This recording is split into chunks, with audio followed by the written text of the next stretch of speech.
نحمده ونصلي على رسوله الكريم اما بعد پارہ نمبر 9 سورۃ الاعراف آیت نمبر 94 اعوذ باللہ من الشیطان الرجیم بسم اللہ الرحمن الرحیم وما أرسلنا في قرية من نبي إلا أخذنا أهلها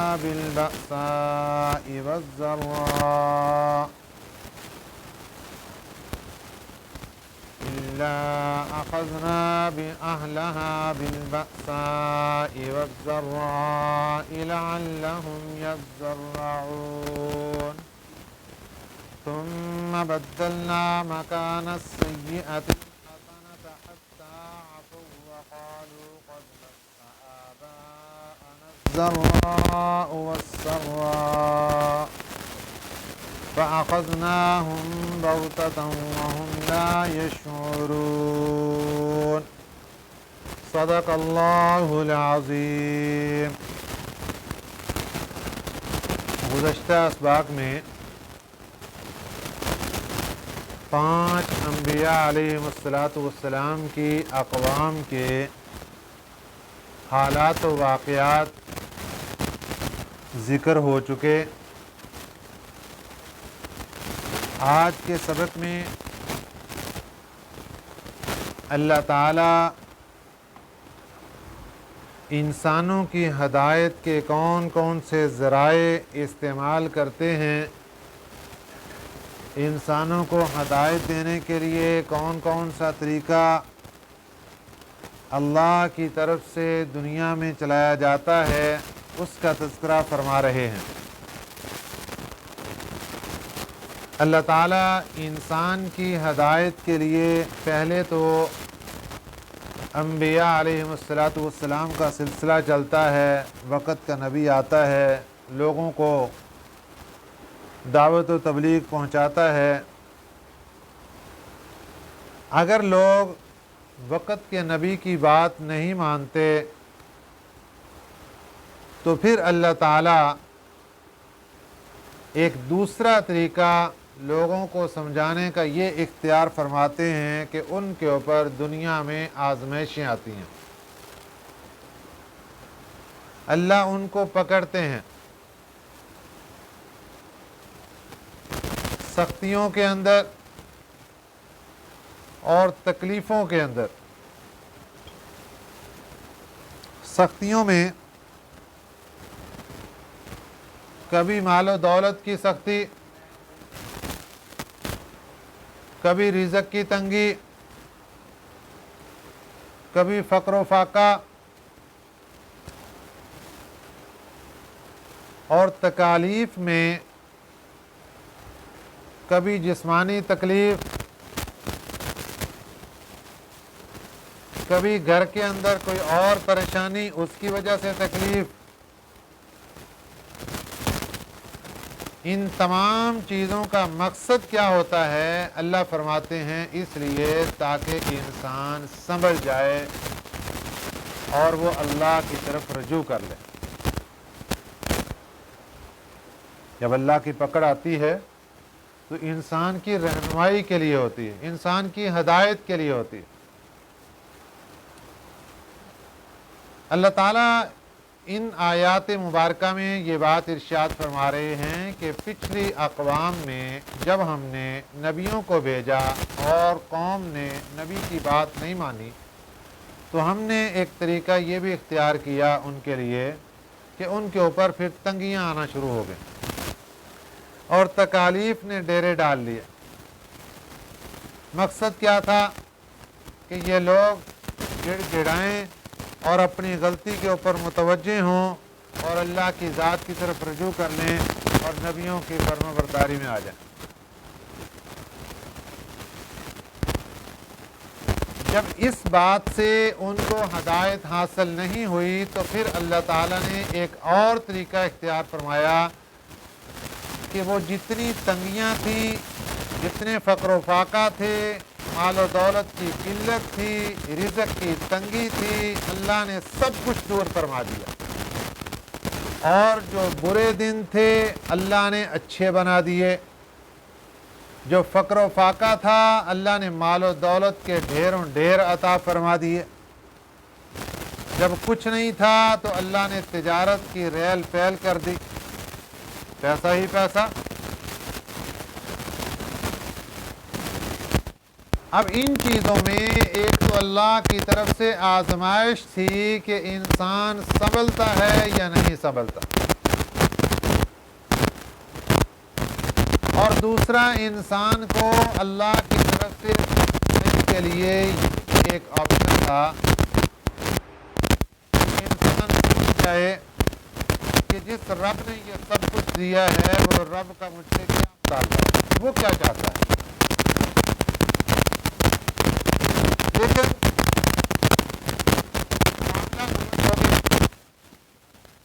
جب مال و دولت کی فراوانی ہوئی، وہ تنگی کے دن ختم ہو گئے، فقر و فاقہ ختم،